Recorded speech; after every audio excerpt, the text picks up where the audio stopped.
नमस्कार, स्वागत है आपका। आप देख रहे हैं बिजनेस आज तक। आपके साथ मैं हूं अर्पिता आर्या।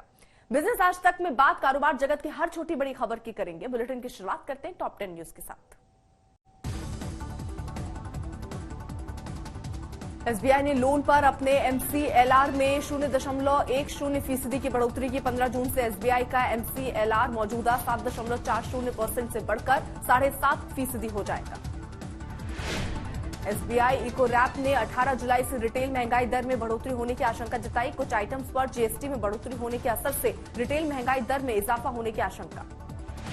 वित्त मंत्रालय ने 2022-23 में भारत का चालू खाता घाटा बढ़ने की जताई आशंका। कहा, फूड और एनर्जी से जुड़े सामानों की कीमतों में लगातार तेज कमी न आने पर बढ़ेगी मुश्किल। पहली तिमाही में निजी निवेश में बढ़ोतरी से वित्त मंत्रालय ने जताया भारतीय अर्थव्यवस्था पर भरोसा। कहा, भारत वैश्विक चुनौतियों से निपटने में सक्षम। अडानी समूह को 5G स्पेक्ट्रम की नीलामी में शामिल होने की मंजूरी का सीओएआई ने किया विरोध। कहा, कंपनियों को निजी इस्तेमाल के लिए 5G नेटवर्क का आवंटन किया जाना सबको समान अवसर के सिद्धांत के खिलाफ।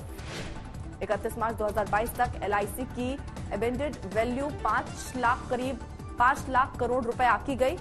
इससे पहले 30 सितंबर 2021 को एलआईसी की वैल्यू करीब 5 लाख करोड़ रुपए आकी गई थी। ई कॉमर्स प्लेटफॉर्म पर चिकित्सक के नुस्खे के बगैर दवा नहीं खरीद सकेंगे मरीज।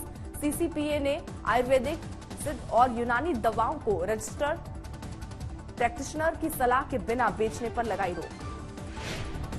सुष्मिता सेन के साथ डेटिंग के बाद फिर से सुर्खियों में आए ललित मोदी की नेटवर्थ 4,500 करोड़ होने का अनुमान। सुष्मिता सेन की नेटवर्थ 74 करोड़ होने का अंदाजा। आने वाले दिनों में लोग पॉपुलर ओटीटी प्लेटफॉर्म नेटफ्लिक्स के शो बेहद कम कीमत पर देख पाएंगे। नेटफ्लिक्स की माइक्रोसॉफ्ट के साथ एडवर्टाइजिंग पार्टनरशिप के बाद साल के आखिर से कर सकते हैं दाम।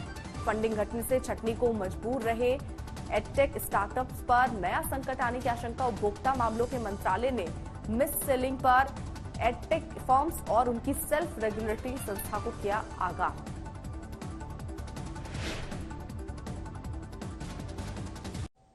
चीन की एक और कंपनी वीवो पर टैक्स चोरी के आरोप लगे हैं।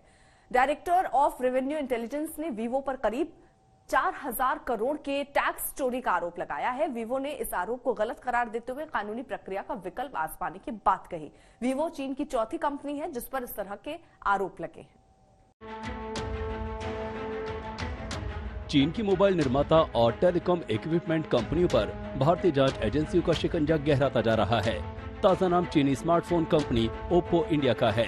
शाओमी, वीवो और हुआवे के बाद ये चौथी कंपनी है जो भारतीय एजेंसियों की जांच के दायरे में आई है। डायरेक्टोरेट ऑफ रेवेन्यू इंटेलिजेंस यानी डीआरआई ने ओप्पो इंडिया की 4,389 करोड़ की कस्टम ड्यूटी की चोरी का पता लगाया है। डीआरआई के मुताबिक कंपनी ने आयात की गलत जानकारी देकर टैक्स चोरी की है।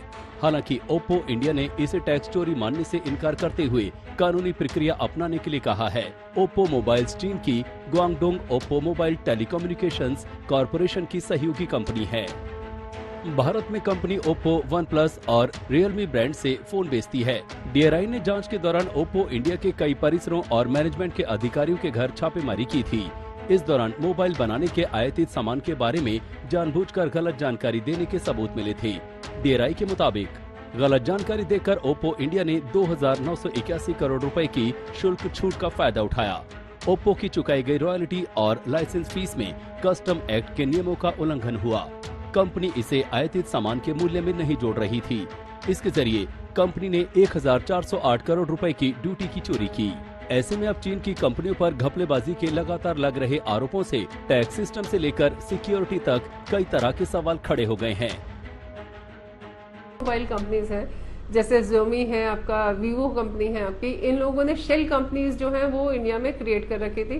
उन शेल कंपनीज में ये लोग अपने टर्नओवर डिस्ट्रीब्यूट कर देते थे और अपने खर्चे बुक करते थे, जिसके कारण मोर देन 50%। बिजनेस आज तक में आज के लिए बस इतना ही। आप देखते रहिए आज तक।